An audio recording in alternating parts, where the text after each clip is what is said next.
Magandang araw mga Ginoo at Binibini. Ako nga pala si Clark Vincent Fernandez Pablo, 18 taong gulang, isang mag-aaral mula sa Kolehiyo ng Nursing. Ngayong araw na ito, pag-uusapan natin ang isang napakahalagang paksa at ito ang masining na pagpapahayag. Ang masining na pagpapahayag ay nakatuon sa pag-aaral ng mga prinsipyo at proseso ng masining na pagpapahayag sa wikang Pilipino.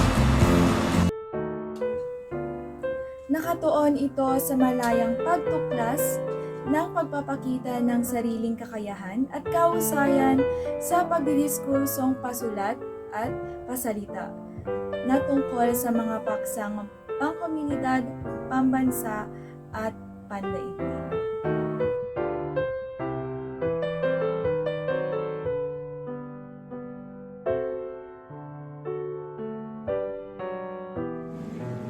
Ikinagagalak kong makilala kita. Ako nga pala si Helen Manggobat. Ikaw, ano ang pangalan mo? Pwede ko bang maitanong? Ikanagigalak din kitang makilala.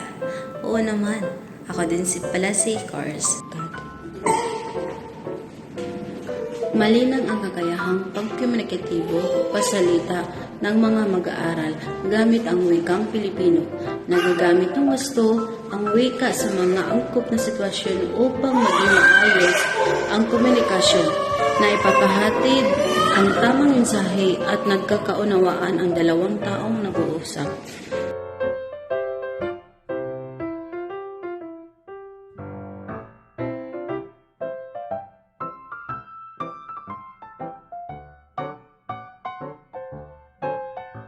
Ang kahalagaan ng pag-aaral ng masining na pagpapahayag ay linangin ang kakayahang pangkomunikatibo ng mga mag-aaral gamit ang wikang Filipino.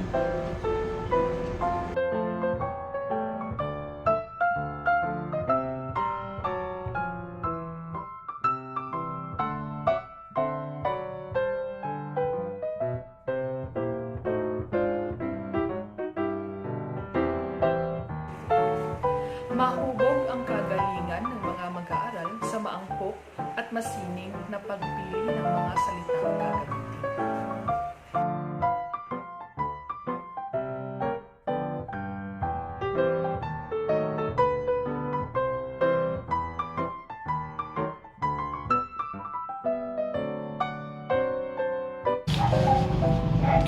Ang kahalagahan ng masining na pagpapahayag ay para makapagsanay sa pagsasalita ng iba't ibang uri ng komposisyon na lilinang sa kakayahan ng mga mag-aaral na makapagpahayag ng kanilang damdamin, saloobin at karanasan.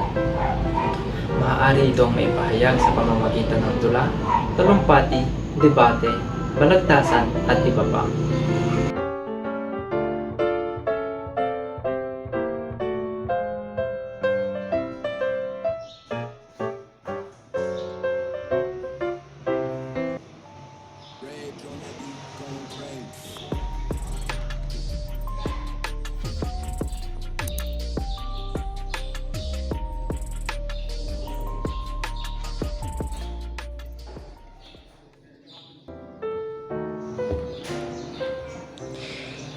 Isa sa mga kahalagahan ng masining na pagpapahayag ay ang makapagsanay sa pagsusulat ng iba't ibang komposisyong lililinang sa kakayahan ng mga mag-aaral na makapagpahayag ng kanilang damdamin, kaalaman, karanasan at saloobin.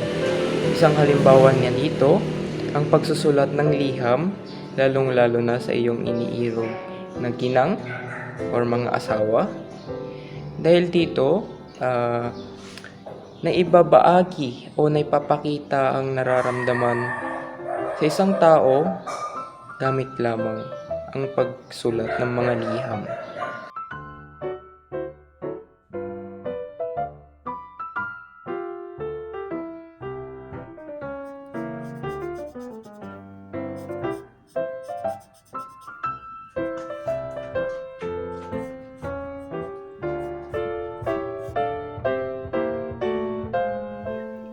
Isa sa kahalagahan ng masining na pagpapahayag ay makabuo ng portfolio ng mga sulating naglalahad, naglalarawan, nagsasalaysay at nangangatwiran batay sa iba't ibang konsepto tulad ng technical at literary.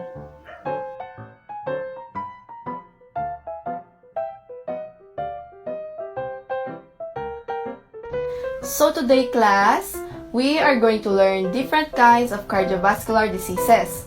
At ang una ay heart attack. Miss Marcel, what is heart attack? Heart attack po is like yung ma-atake ka sa puso, and FYI, heart attack ay napaka-common niya, especially sa mga matatanda at matataba. Ano yung FYI? For your information po. Next time, gumamit ka ng mga salitang maintindihan natin lahat. Kaysa nagtatanong and I need to understand what you are saying. Ang kahalagahan ng masining na pagpapahayag ay nakapagtatanghal tayo ng dula. Dula-dulaan na kung saan napapayabong natin ang ating sariling wika, ang ating kultura, ang ating tradisyon, ang ating kulay, ang sariling atin. Wala nino man sa ating sariling bansa ang makalilimot kung gaano kaimportante, kayaman at kahalaga. Hindi basta wika lang. Tayo ang wika, tayo ang kultura, tayo ang tradisyon, tayo ay Pilipino.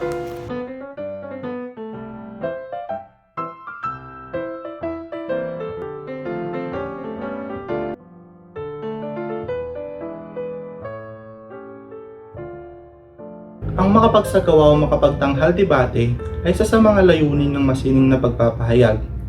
Ito ay isang sining ng paggantiang katwiran o pagsalungat ng panig-hinggil sa isang bagay o paksa, maging formal man o informal.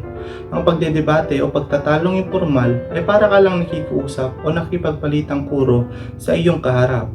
At ang pagdedebate o pagtatalong formal ay pinipili ang paksang pagtatalunan at may takdang panahon, araw, oras, puhok na kung saan sinasagawa ang pagtatalo o pagdedebate.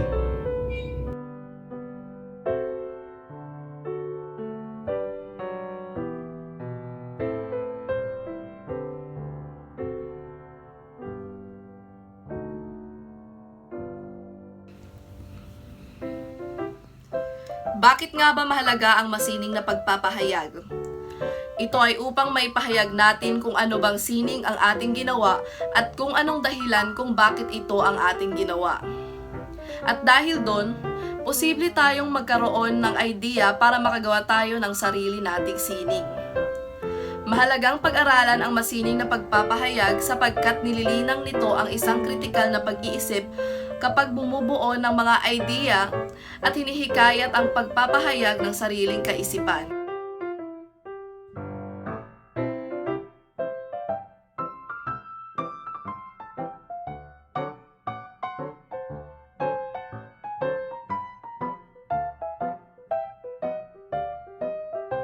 Ang masining na pagpapahayag ay nakakatulong upang mahubog ang pagkamakabayan at maipreserba ang tradisyon at kulturang Pilipino.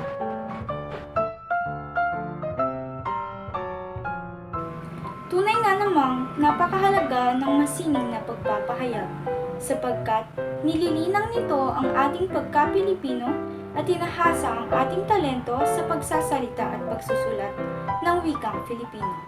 Kaya naman, huwag nating hayaang malimutan at may baon sa limot ang napakayaman at masining ng wikang Filipino.